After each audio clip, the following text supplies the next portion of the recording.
In the early 1980s, Griselda La Madrina Blanco was one of the most feared drug lords of the Miami underworld. Known as La Madrina, Colombian drug lord Griselda Blanco entered the cocaine trade in the early 1970s, when a young Pablo Escobar was still boosting cars. While Escobar would go on to become the biggest kingpin of the 1980s, Blanco was perhaps the biggest queenpin. What is known for certain is that Griselda Blanco first made a name for herself as a trafficker in the 1970s. And then in the 1980s, she became a major player in the Miami drug wars. During her reign of terror, she made countless enemies throughout Colombia and the United States, and she would do anything to eliminate them. People were so afraid of her that her reputation preceded her wherever she went, said Nelson Abro, a former homicide detective in the documentary Cocaine Cowboys. Griselda was worse than any of the men that were involved in the drug trade. Despite her brutality, Griselda Blanco also enjoyed the finer things in life. She had a mansion on Miami Beach, diamonds purchased from Argentina's First Lady Eva Perón, and a fortune in the billions. Not bad for someone who grew up in a poverty-stricken neighborhood in Cartagena, Colombia. Who was Griselda Blanco? Born in 1943, Griselda Blanco started her life of crime at an early age. When she was just 11, she allegedly kidnapped a 10-year-old boy, then shot and killed him after his parents failed to pay a ransom. Soon, physical abuse at home forced Blanco out of Cartagena and onto the streets of Medellín, where she survived by pickpocketing and selling her body. At age 13, Blanco got her first taste of turning crime into a big business when she met and later married Carlos Trujillo, a smuggler of undocumented immigrants into the United States. Though they had 3 sons together, their marriage didn't last. Blanco would later have Trujillo killed in the 1970s, the first of her 3 husbands to meet a brutal end. It was her second husband, Alberto Bravo, who introduced Griselda Blanco to the cocaine trade. In the early 1970s, they moved to Queens, New York, where their business exploded. They had a direct line to the white powder in Colombia, which took a hefty chunk of business away from the Italian mafia. This is when Blanco became known as the Godmother. Blanco found an ingenious way to smuggle cocaine into New York. She had young women fly on planes with cocaine hidden in their bras and underwear, which Blanco had specially designed for that purpose.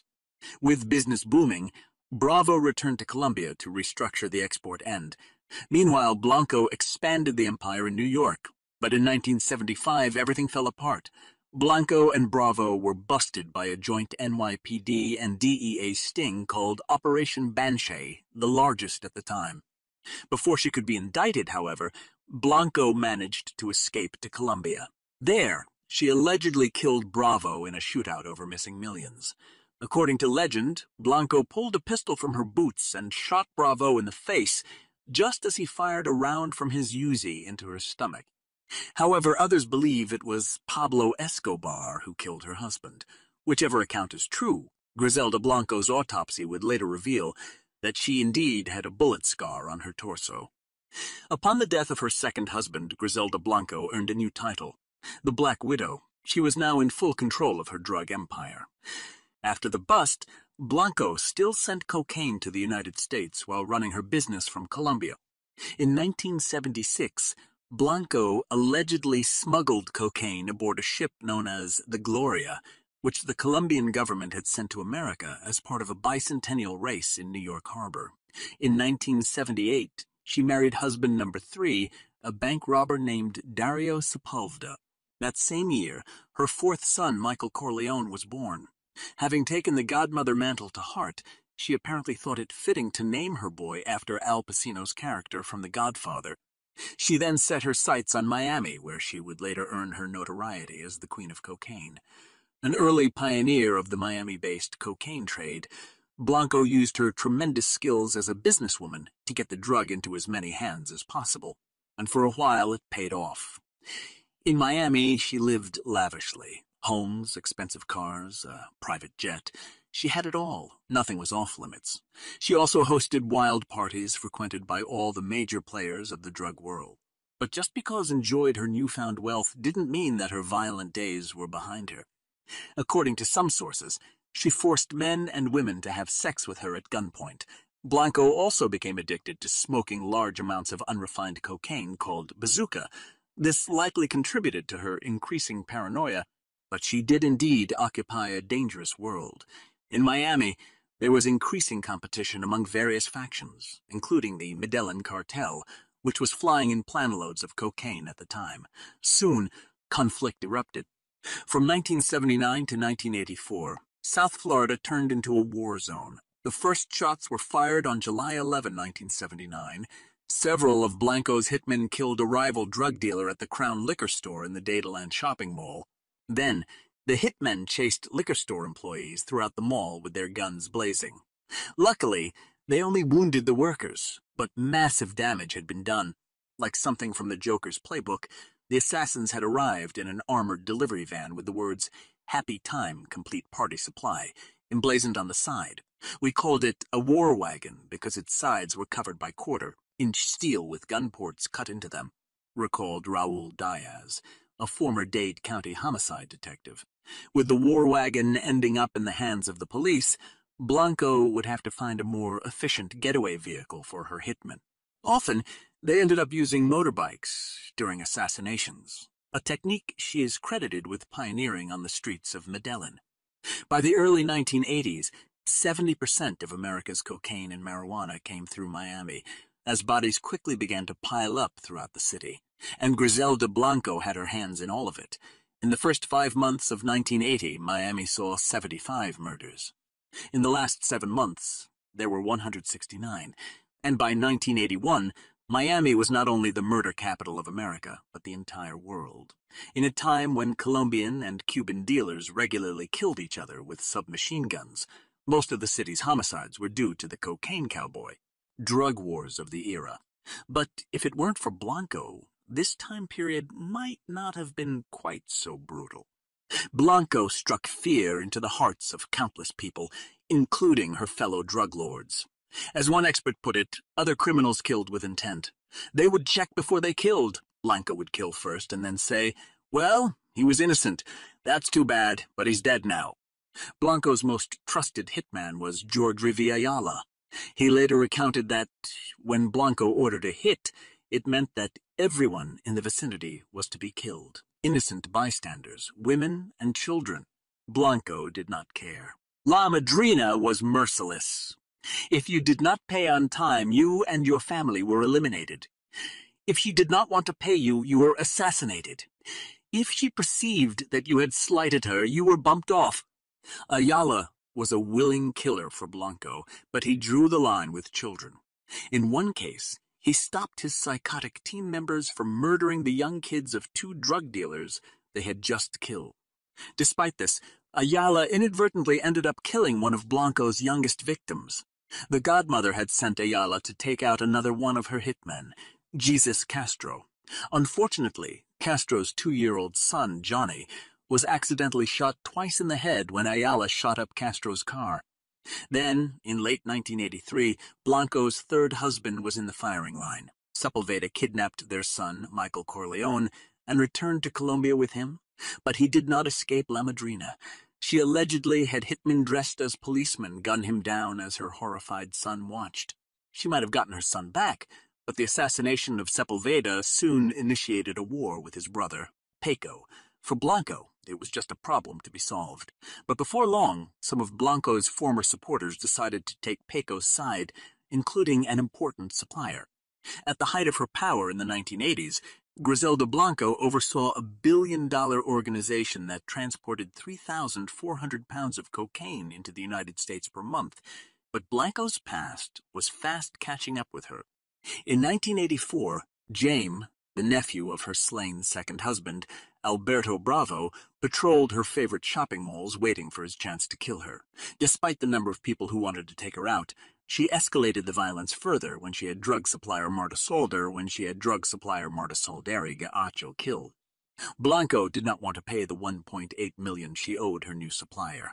So in early 1984, Ochoa's body was found dumped in a canal. Luckily for Blanco, Ochoa's father did not pursue Blanco. Instead, he pleaded for the killing to stop. This was especially shocking since it came from a man whose family had helped found the Medellín cartel with Pablo Escobar. Meanwhile, La Madrina remained the focus of not only her growing number of enemies, but also the DEA. In early 1984, the heat got to be too much for Blanco, and she decided to move to California. While there, she was able to lay low and avoid both Bravo's nephew and the DIA. But by November, Bravo's nephew was arrested because he was a potential threat to the DA's arrest of Blanco. With the nephew out of the way, the DAA was finally able to move in on Blanco, and in 1985, she was arrested at the age of 42. She was later sentenced to nearly 20 years in jail for narcotics trafficking. Allegedly, however, this was not the end of her cocaine business, and far from the end of authorities' investigations into her dealings. The Miami-Dade District Attorney's Office, for one, wanted her convicted of murder. Such concerns aside, Blanco began a new chapter of her life in prison. When news of her imprisonment was broadcasted on TV, Charles Cosby, an Oakland crack dealer, decided to contact Blanco. Cosby was apparently enthralled by the Godmother. After much correspondence, the two met at FC Dublin Federal Women's Prison. The two became lovers, thanks to the help of paid-off prison staff. If Cosby is to be believed, Blanco entrusted most of her drug empire to him. With La Madrina behind bars, her enemies turned their attention to her son Osvaldo. In 1992, Osvaldo was shot in the leg and shoulder by one of Pablo Escobar's men and would later bleed to death in hospital. But the real blow for Blanco came in 1994, when her trusted hitman Ayala became the star witness in a murder prosecution against her. This apparently caused the Godmother to have a nervous breakdown. Ayala had enough on her to send her to the electric chair many times over, but according to Cosby, Blanco had a plan. He later claimed that Blanco slipped a note to him. On it was written JFK5MNY. Perplexed, Cosby asked Blanco what it meant. According to him, she said that she wanted him to organize the kidnapping of John F. Kennedy Jr. in New York and hold him in exchange for her freedom. The kidnappers would receive $5 million for their trouble. Allegedly, the kidnappers came close to pulling it off. They managed to surround Kennedy while he was out walking his dog. But as the story goes, an NYPD squad car passed by and scared them off. Blanco was definitely bold enough to conceive of such a plan. But even if she did, it never ended up working out in the end.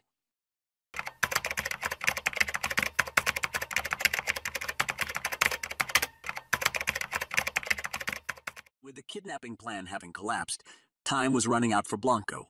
If Ayala testified against her, she would surely be put on death row. But remarkably, a phone sex scandal between Alea and secretaries from the Miami-Dade District Attorney's Office threw a major wrench into the case. Alea was soon discredited as the star witness. Blanco had avoided the death penalty.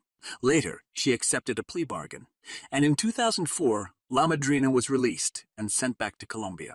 Despite her stroke of good luck, she had made too many enemies at that point to be welcomed back home with open arms. In 2012, 69-year-old Griselda Blanco met her own brutal end. Shot twice in the head outside a butcher shop in Medellín, Blanco was assassinated in a motorcycle drive by shooting the same murder method she'd pioneered years before. It was unclear who killed her. Was this one of Pablo Escobar's associates from decades earlier with a grudge? Or an angry family member of someone she had killed? Blanco had so many enemies it is too difficult to determine. It's some kind of poetic justice that she met an end that she delivered to so many others, said Bruce Bagley, author of the book Drug Trafficking in the Americas. She might have retired to Colombia and wasn't anything like the kind of player she was in her early days, but she had lingering enemies almost everywhere you look. What goes around, comes around, comes around.